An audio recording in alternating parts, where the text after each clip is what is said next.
Hey guys, welcome back to my channel. In this video, I am going to be making this really cute Grinch inspired book stack, and I hope that you enjoy it. If you have any questions whatsoever, just leave them in the comments below and I will answer them as soon as possible. To get this started, you are going to need 3 of these home decor signs from Hobby Lobby. Of course, you can get them that say anything. You're going to be covering them with paint, so as long as all 3 of them are the same size and shape, pick out whatever you'd like. It's all going to work well. And just make sure that they are definitely the same size because you want them to all look like a stack of books once they are all glued together. You're also going to need some green paint, some wood glue that I did find at the Dollar Tree. They have really stepped up their craft section, so it's easy to find some of that stuff. This cute ribbon I also picked up at the Dollar Tree, as well as this skein of yarn that I've used multiple times already. Now, the Dollar Tree already has Christmas ornaments out, so you can get them there, but those did come from Hobby Lobby, as well as this single sheet of vinyl. I've never tried it before, but I'm going to be trying it out for this craft, and I have to say, I think it worked really, really well. So if you just need one specific color, don't hesitate to buy one sheet at a time instead of a roll. You're also going to need something to put your paint in, obviously, and then you're going to need some glue sticks and a glue gun to help secure these blocks together while the wood glue actually dries. So it kind of gives you an instant bond. I do have this floral pick. I actually got it last year on clearance, and it just has a pine cone, a little bit of pine, and some cranberries. And it also had that little antler in it. So I thought it would be really, really cute to put on top to kind of represent Max, his antler. I don't know exactly how it's going to go on, but as you see later, it turned out really, really cute. Or in their intro, you saw that it turned out really cute. So I feel like that was a really good decision. So first thing here I am going to be doing is securing these wood signs together with some wood glue, and then I'm filling in all of those spaces that I didn't put it with some hot glue, and I'm pressing it down really, really hard just to make sure that it does have a good bond and there's not a huge gap in between. Now there will be a little bit of a gap, but that pretty much is typical, so don't worry about that, but just make sure you are pressing down on the layers. And now I'm just going to be covering up all sides of the blocks except the bottom with this Grinchy green paint and covering up all of the spaces.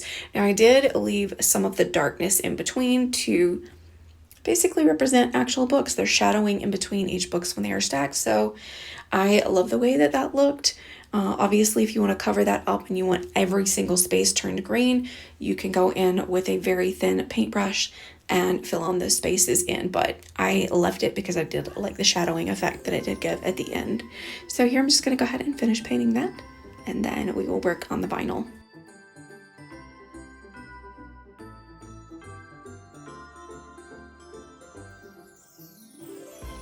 Here in a second, I am using my finger with a little bit of extra paint to get rid of the sponge marks that the sponge roller left. You of course don't have to do that, but I thought it kind of made it a little bit smoother. Here I am actually peeling off all of the vinyl that I printed out, and I did print it out in 3 different fonts. If I can remember which ones I used, I will link them below, and I honestly at this moment cannot remember. I just chose 3 different ones that weren't necessarily a Grinch font, but some of them were like more emphasis on the words being spoken, so that's kind of what I went with. I just went with what looked cool to me, and I am still using up that really durable, heavy-duty vinyl transfer, so it takes a hot minute to get all of that stuff off, so I had to use various tools here to actually get that to peel off of the transfer tape and to make sure it was sticking properly. This was absolutely ridiculous. I will pay attention, but I didn't want to waste the transfer tape, so I'm still using it. But yeah, just continue to very gently peel that off with an X-Acto knife and make sure it is secure. Crazy enough, my Cricut will not pair with my Chromebook, and so I had to use all of that on my phone, and it was absolutely crazy trying to get the font size properly and everything. So I was just sitting here praying that I would not rip any of the vinyl with that X-Acto knife, but it was the sharpest thing I could get to actually start peeling it off. So it didn't rip, nothing ruined, everything was okay, so it worked out just fine. But if you do this, if you have issues, just please be careful, or you may have to print everything out again. As you can see, I did add that little heart near Max because he's just so cute. It's my favorite Grinch character, and now I'm just going to be securing the ribbon on, and you can do this in any method that you would like. I just kind of kept going with the flow to see what was gonna work. I think that it would look really awesome with the antler turned the opposite way, with the point of it being on the opposite end with the thicker end underneath, or the base of the antler being underneath that ribbon where I'm tying it. Hindsight 2020, I would have done it that way. So if you decide to do it, maybe that'll look better. I don't know, but I still really like how it turned out. So I'm just securing that antler down and the ribbon down with some glue. This really was such a fun project. I know these pieces of decor are super popular right now, and a lot of times they're just in farmhouse decor and they're white, but I really wanted to bring all of the vibrant colors of the Grinch to life in this one specifically. And it's funny, I see them all over Etsy with different sayings and things like that. So apparently that's going to be popular too. So that's so awesome. I was so excited to create this back in October actually. So my box had to go to Canada, so I wanted to make sure it was out in time to be delivered and opened and filmed and everything. So this was a early October DIY for me, but it was so much fun. You know, I'm down for Christmas any time of the year. So yeah, it was just so joyful to make this. Here I'm just using that skein of yarn that I tied the ribbons together with and adding 3 of these little Christmas ornaments, and then I'm going in with hot glue to secure them a little bit better, just kind of pinching them together a little bit.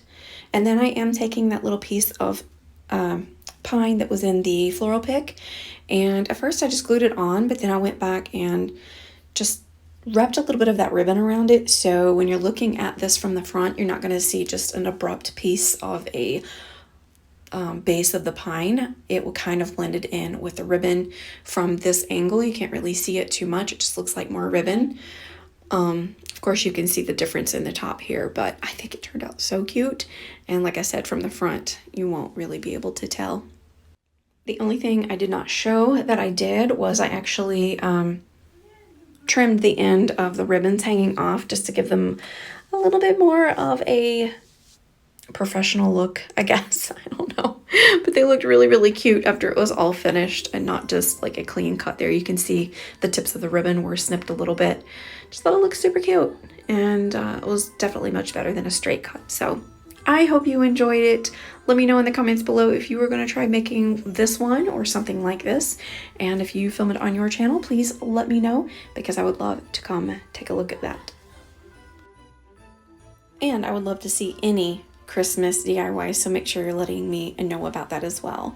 I hope you guys have a blessed day, and I will talk to you guys next time. Bye!